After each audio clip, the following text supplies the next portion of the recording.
ఇప్పుడే country delight యాప్ని download చేసుకోండి. Download the country delight app now. వేదిక మీద పెద్దలందరికీ పేరు పేరున నా హృదయపూర్వక నమస్కారాలు. అందరి పేర్లు ఎట్టుకో మీకు బాగా తెలుసు, మళ్ళీ చెప్పాల్సిన అవసరం లేదు. రాజకీయ పార్టీలకి కార్యకర్తలు ఉంటారు, కానీ తెలుగుదేశం పార్టీకి కుటుంబ సభ్యులే సొంతం అవుతారు. భారతదేశంలో ఎన్నో ప్రాంతీయ పార్టీలు ఉన్నాయి, కానీ కేవలం ఒక తెలుగుదేశం పార్టీలోనే కార్యకర్తల్ని చూస్తే కుటుంబ సభ్యుల్ని చూసే సంస్కారం మనకుంది. అందుకే ఇప్పుడు కూడా హైదరాబాద్ పార్టీ ఆఫీస్కి వెళ్తే సొంత కుటుంబ సభ్యులు ఇంటికి వచ్చినప్పుడు భోజనాలు ఎట్లా పెడతామో అదేవిధంగా ఇప్పుడు కూడా గౌరవ ముఖ్యమంత్రి చంద్రబాబు నాయుడు గారు మనకి హైదరాబాదులో అమరావతి పార్టీ ఆఫీస్లో కూడా భోజనం పెడుతున్నారు. మన జరిగిన మహానాడులో చెప్పా, కార్యకర్తలే మా అధినేత అని. ఇది కేవలం చెప్పేదాని కాదు, కేవలం ఏదో రాసుకుని వెళ్ళేదాని కాదు. ఇది సామాన్య కార్యకర్త దగ్గర నుంచి జాతీయ పార్టీ అధ్యక్షుల వరకు అందరికి అర్థమవ్వాలని మేము పెడతాం జరిగింది. కొంతమంది నాయకులు వస్తారు వెళ్తారు, కానీ కార్యకర్తలే తెలుగుదేశం పార్టీకి సొంతం. 2019 నుంచి 24 మధ్య మనం చూసాం. ఒక అంజిరెడ్డి తాతను చూసాం, ఆయన బీఫామ్ లాక్కోవాలని ఎవరన్నా ప్రయత్నిస్తే తొడగొట్టి మీసాలు తిప్పి రా బిడ్డ రా అని చెప్పినాడు.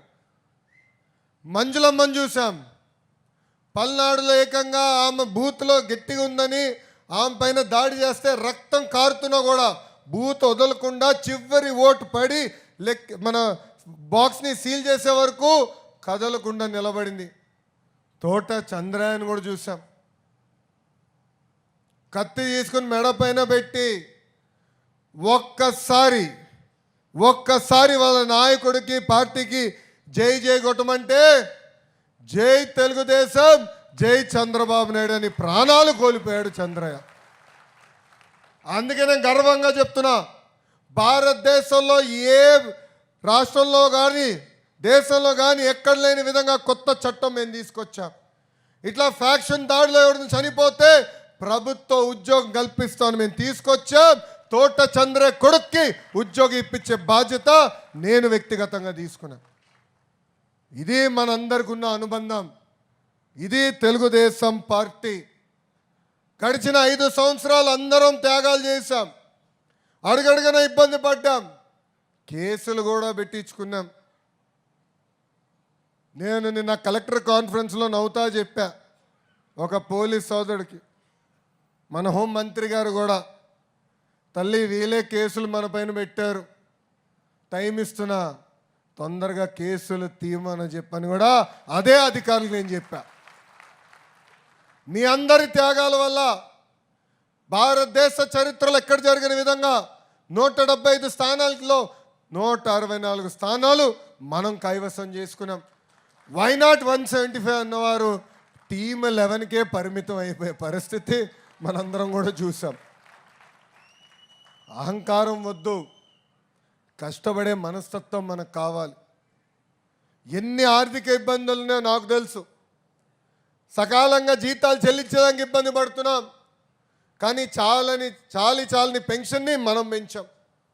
ఈరోజు గర్వంగా మనందరం చెప్పుకోవాలి, భారతదేశంలో ఏ రాష్ట్రంలో ఇవ్వని విధంగా మనం పెన్షన్ ఇస్తున్నాం. ప్రతి వృద్ధుడికి 4,000 రూపాయలు, వికలాంగులకి 6,000 రూపాయలు, బెడ్కి పరిమితం అవుతే 15,000 రూపాయలు ఇచ్చిన ఏకైక రాష్ట్రం ఆంధ్ర రాష్ట్రం. తల్లికి వందనం అవుదన్నారు, చేసి చూపించాం. ఇంట్లో ఎంతమంది పిల్లలున్నా అంతమంది పిల్లలకి ఈరోజు తల్లికి వందనం ఇస్తున్నాం. ఆనాడు చెప్పాం, మహిళలు ఉచితంగా బస్సులో ప్రయాణించే హక్కు కూడా కల్పిస్తా ఉన్నాం, కల్పించాం. ఈరోజు ఉచితంగా గ్యాస్ సిలిండర్లు అందజేస్తున్నాం. ఇట్లా ఇచ్చిన ప్రతి హామీ నిలబెట్టుకుంది మన కూటమి ప్రభుత్వం. చాలామంది అన్నారు డిఎస్సి అవుతుందా, చేయగలుగుతాడా అని. 150 రోజుల్లో నోటిఫికేషన్ ఇచ్చి ఆఫర్ లెటర్లు వాళ్ళ చేతుల్లో కూడా పెట్టిన ఘనత మన కూటమి ప్రభుత్వం. 1000 కాదు, 2000 కాదు, 16,000 ఉపాధ్యాయుల పోస్టులు. నిన్నగాక మొన్న మనం చూసాం. గౌరవ ముఖ్యమంత్రి చంద్రబాబు నాయుడు గారు, గౌరవ ఉప ముఖ్యమంత్రి పవన్ అన్న, మన హోంమార్చులు అనితమ్మ ముగ్గురు కలిసి సుమారుగా 6,000 మంది పోలీస్ సోదరుల చేతిలో కూడా మనం లెటర్ పెట్టే పరిస్థితికి వచ్చాం. ఇవన్నీ ఒక పద్ధతి ప్రకారం మనం తీసుకెళ్తున్నాం. ఎప్పుడు లేని విధంగా పెట్టుబడులు వస్తున్నాయి. అందరికి తెలుసు రాష్ట్రం కష్టాల్లో ఉంది, రాష్ట్రం ఇబ్బందుల్లో ఉంది. కానీ ఆంధ్ర రాష్ట్రానికి ఒకటి ఉంది, అది బ్రాండ్ చంద్రబాబు నాయుడు గారు. నేను ఈరోజు ఏ కంపెనీకి వెళ్ళినా, ఏ దేశానికి వెళ్ళినా తలుపులు తెరిచి రండి కూర్చోండి, ఏం చేయొచ్చు అని అడుగుతున్నారు. ఆంధ్ర రాష్ట్రానికి పెట్టుబడులు ఎట్ట పెట్టాలో చెప్పండి అని అడుగుతున్నారు. అందుకే ఆయన ఉన్నారు కనుకనే మనం పరిగెత్తుకుంటూ వెళ్ళగలుగుతున్నాం. వాసు చెప్పినట్లు మేమందరం మిసైల్స్ అమ్మా. బాబు గారు లాంటి పెద్దవారు మాకు జీపీఎస్, అంటే సరైన దారిలో వెళ్తున్నామా లేదా. సీనియర్లు జూనియర్ని సమానంగా గౌరవిస్తా, కానీ పనిచేసిన వాళ్ళనే నేను ప్రోత్సహిస్తా. చాలామంది కార్యకర్తలు పాదయాత్రలో నన్ను కలిసినప్పుడు అడిగారు, పనిచేసే వాళ్ళకి పని చేయని వాళ్ళకి తేడా ఏంటి సార్ అన్నారు. మీరు ఫోటోలు ఎక్కువ దిగితే ప్రాధాన్యత ఇస్తాను, మీరు ఇస్తారు కదా అని అన్నారు. అప్పుడు వాళ్ళు చెప్పా, అందుకే ఒక యాప్ తీసుకొచ్చా. ఎవరు పని చేశారు ఎవరు పని చేయలేదో బటన్ నొక్కితే తెలుసుకునే విధానం తీసుకొచ్చా. ఓటీపీ ఏంటి, తలుపుతుంది చెల్లమ్మ వెనకాల. కరెక్టే సార్, ఇవన్నీ ఎందుకు పెట్టినారు. ఎవరు పని చేశారు ఎవరు పని చేయలేదో ఈరోజు మేము తెలుసుకోగలుగుతున్నాం. ఉత్తమ కార్యకర్తలుగా గుర్తించాం. కొంతమందికి 3 అవార్డులు వచ్చిన వారు ఉన్నారు. వాళ్ళందరినీ గుర్తించి నామినేటెడ్ పదవుల్లో కానీ పార్టీ పదవుల్లో కానీ రాబోయే రోజుల్లో పార్టీలో పైకి తీసుకెళ్లే బాధ్యత మీ లోకేష్ తీసుకుంటాడని ఈ సభాముఖం నేను హామీ ఇస్తున్నా.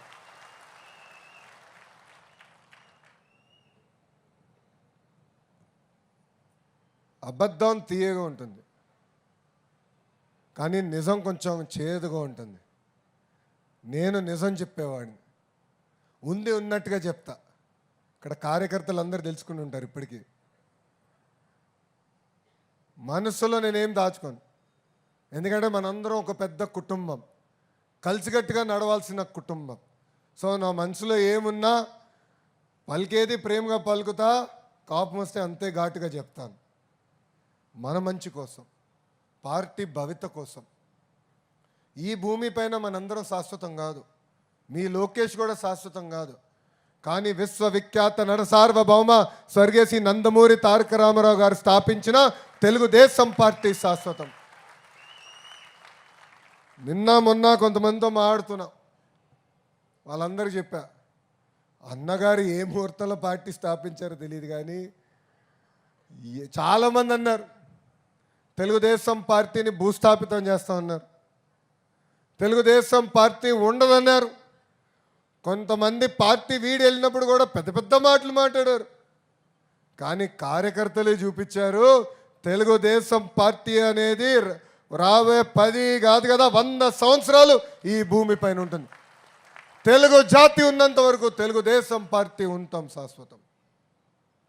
మనందరం చూసాం, ఒక పద్ధతి ప్రకారం మనం పనిచేసుకుంటూ వెళ్తున్నాం.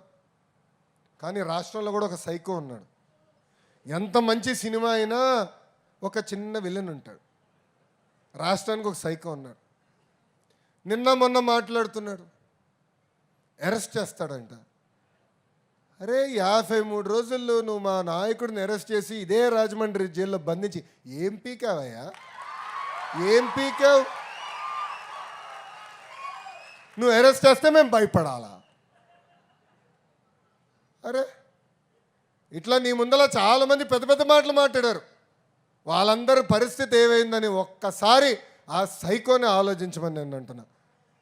అంతేగాని ఈ మధ్యన చూస్తున్నా రప్పరప్ప అంటే ఏంటి రప్పరప్ప, 2 రప్పరప్ప మేము బిగుతాం. ఎర్ర బుక్లో 3 పేజీలనే, ఇంకొన్నాయి చాలా పేజీలు. ఎవరికి ఎప్పుడు ముహూర్తం పెట్టాలో నాకు తెలుసురా భయ్. ఎందుకో ఒక ఆవేశం, ఎగిరెగిరి వస్తున్నారు. ఏం కంగారు లేదు.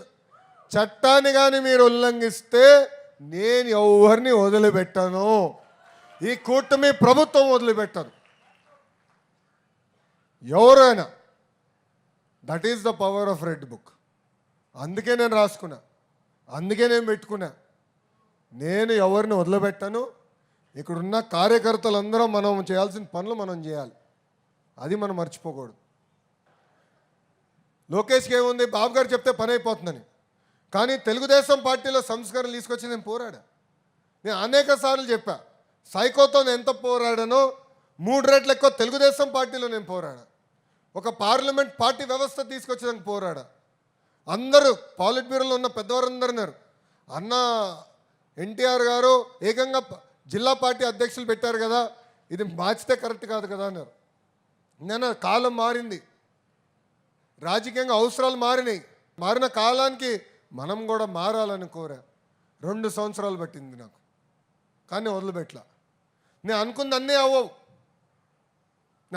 అవ్వవు. ఈరోజు కూడా బాబు గారితో నేను పోరాడతా.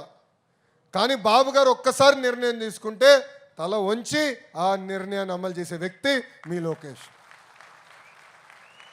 మీరన్నా నన్ను కన్విన్స్ చేయాలా, నేనన్నా మిమ్మల్ని కన్విన్స్ చేయాలా. రెండిట్లో ఏదో అవ్వాలి తప్ప అలుగుతే మటుకు నేను ఎవరిని వదిలిపెట్టానండి. అలుగుతే మన పార్టీ నష్టపోతుంది, మన రాష్ట్రం నష్టపోతుంది. ఇది దయచేసి గుర్తుపెట్టుకోవాలని కార్యకర్తలందరినీ నేను కోరుతున్నా.